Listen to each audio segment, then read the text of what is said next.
मैं एक मजदूर हूँ। अच्छा, तो ये तो और गर्व की बात है, एक मजदूर की बेटी आज उत्तर प्रदेश की यूपी पीसीएस की परीक्षा में अच्छा रैंक हासिल करके सब रजिस्ट्रार पद पे नियुक्त हुई है। जिया इतने बढ़िया पद पे आप अफसर बन चुकी है, अफसर बाबू, तो आपको कैसा महसूस हो रहा है? बहुत अच्छा लग रहा है। तो इसका मतलब ये पढ़ने में शुरू से ही बढ़िया थी कि शुरू से बढ़िया थी?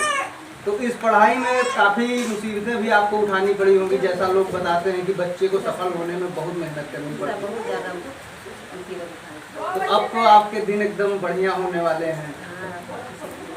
खुशी के दिन हैं। तो रिश्तेदार वगैरह भी फ़ोन वगैरह आपको बहुत करते होंगे अब। अच्छा, तो ये दीक्षा जी की माता जी हैं। हमारे साथ दीक्षा के पिताजी धर्मेंद्र गौतम जी हैं। आपकी बिटिया आज एक बहुत ऊंची फर्स्ट रैंक की नौकरी को हासिल कर ली है, जिसका नाम दीक्षा गौतम है। तो आपको कैसा महसूस हो रहा है, कैसा लग रहा है? बिटिया फर्स्ट राउंड में पीसीएस क्वालिफाई किया है, ये हमारे लिए गर्व की बात है। मैं बहुत ही गरीब परिवार से आता हूँ और पढ़ाने में जो भी सहयोग रहा कुछ इष्ट मित्रों का, उनकी वजह से आज बिटिया इस स्थान तक पहुँची है और हम लोग गांव में ही रहते हैं। अच्छा, किस तरीके से खर्चा वगैरह भी उस समय आप काम क्या करते हैं? सबसे पहले बताइए कि आप किसानी करते हैं या किसी नौकरी में हैं?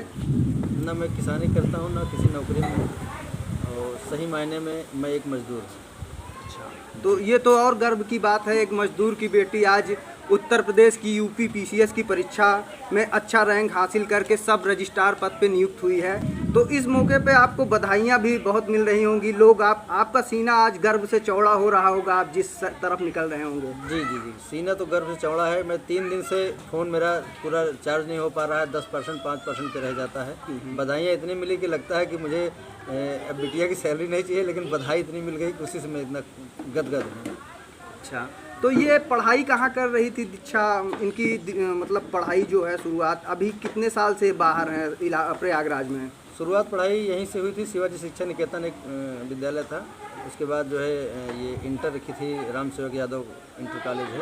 उसके बाद ये गई थी यूनिवर्सिटी, भेजे थे इनको इलाहाबाद, वहाँ से फर्स्ट इंट्रेंस दी, इंट्रेंस में भी इन्होंने टॉप किया और एडमिशन हुआ। वहाँ से बीए की, बीए के बाद एलएलबी की। एलएलबी करने के बाद जो है इन्होंने कहा कि पिताजी मैं पीसीएस करना चाहती हूँ। तो हम कहे ठीक है बेटा आप करो, लेकिन आपके अंदर वो क्षमता होनी चाहिए कि कम से कम 15,000 बच्चों को पीछे करके आप आगे जाओ। तो बिटिया हमारी जो है कहेगी बिल्कुल पापा मैं 15,000 को पीछे कर दूँगी।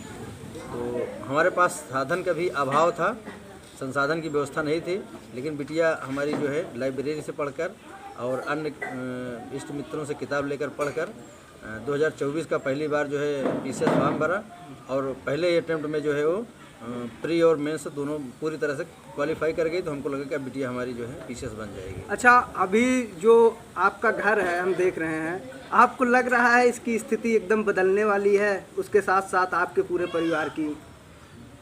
समय तो स्थिति बदल ही देता है। जो मेहनत की गई है उस मेहनत में हमारे माता पिता इस समय हमारे साथ नहीं हैं। पिताजी 8 महीने पहले गुजर गए।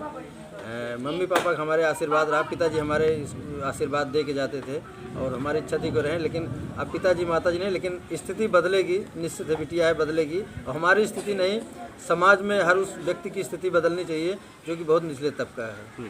ये एक बहुत बड़ी प्रेरणा की स्रोत बन रही हैं दीक्षा जी। जो काम इन्होंने किया वो हमें लगता है कि इस पूरे इलाके को एक खुशी का माहौल में तब्दील कर दिया है उस काम ने। और ये एक बहुत बड़ी परीक्षा, यूपी पीसीएस एक ऐसी परीक्षा है जिसे पास करना बहुत मामूली बात नहीं है। एक शब्दों में, अगर कुछ शब्दों में आप कहना चाहेंगे तो क्या कहना चाहेंगे और लोगों को कि किस तरीके से आपने स्ट्रगल किया और क्या मतलब एक होता है लोग मना कर देते हैं नहीं आप उस लायक नहीं हो, तो आपने कभी ऐसा कहा कि बेटी आप उस लायक नहीं हो या नहीं मैं नहीं पढ़ा पाऊँगा, खर्चा नहीं दे पाऊँगा, बल्कि आपने सपोर्ट किया, तो उस स्थिति को आप कैसे बयान करना चाहेंगे? हमने तो कभी कहा ही नहीं कि मैं आपको खर्च नहीं दे पाऊंगा। मैं मजदूरी करके जो भी जितना भी हो सकेगा मैं करूंगा। मैंने दिल्ली भेजने के लिए तैयारी बनाई थी कि अगर इस बार नहीं होगा तो हम आपको दिल्ली भेजेंगे पढ़ने के लिए। और बाकी तो नेगेटिव लोग बहुत लोग मिलते रहते हैं कि हम आप बहुत लोग इंटरव्यू से आए, बहुत लोग पीसीएस किए, 7-7 बार अटेम्प्ट में नहीं निकाल पाए।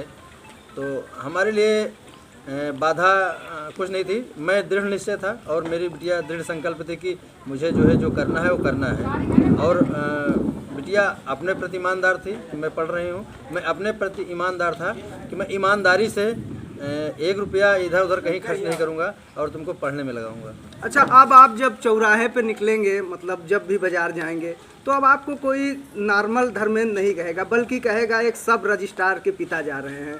उस अनुभूति को आप किस तरीके से देखते हैं? सीना आपका चौड़ा हो गया, कहने का मतलब अपने गांव में। सीना गांव में नहीं, हमको तो लगता है कि इलाहाबाद, प्रतापगढ़ या कई जिलों में या स्टेट लेवल में कहा जाए तो सीना चौड़ा है जी। क्योंकि इस तरह के पदों पर चयन होना, मैं जिस समाज से आता हूँ उस समाज में तो चिराग लेकर ढूंढने में बड़े लोग नहीं मिलते हैं। तो इसमें आप लोगों का भी बहुत बड़ा योगदान है और आप लोगों के योगदान की बदौलत आज बिटिया की जो ख्याति हुई, कल जो स्वागत समारोह था उसमें हमको लगता है समथिंग 2000 लोगों की भीड़ थी। जो है हमने कल्पना नहीं की थी कि इतनी भीड़ होगी। तो हम तो भाई हमारा सीना चौड़ा है। तो ये धर्मेंद्र जी हैं, दीक्षा जी के पिताजी।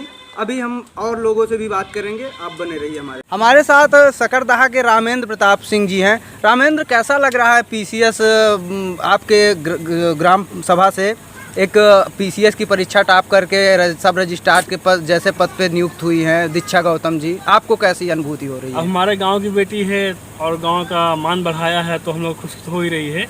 साथ साथ हम उनके माता पिता को भी धन्यवाद करना चाहेंगे जिन्होंने अपने बेटी को विश्वास करके, उन पर विश्वास करके उनको जिले के बाहर प्रयागराज भेजा, जहाँ पे उन्होंने तैयारी की और आज रिजल्ट सबके सामने है। इसलिए उनके साथ साथ उनके पिताजी भी बधाई पात्र हैं और हम सब ग्रामवासी बहुत ही बेहद खुश हैं। और उनके लिए जो है माननीय राजा भाई जी की तरफ से और जनसत्ता दल के परिवार की तरफ से राजा भाई ने भी अपनी शुभकामनाएं दी हैं। और हो सकता है उनके यहाँ से कोई जनप्रतिनिधि आकर इनको इनके घर पर जाकर जो है इनको बधाई देंगे।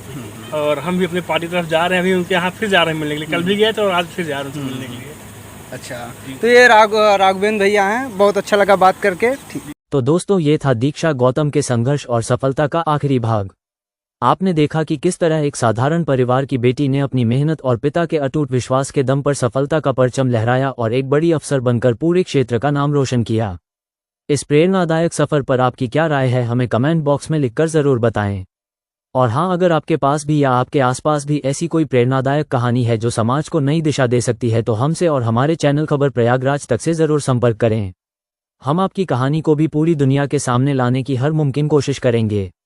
खबर प्रयागराज तक को अपना प्यार और साथ देने के लिए आप सभी का बहुत बहुत धन्यवाद।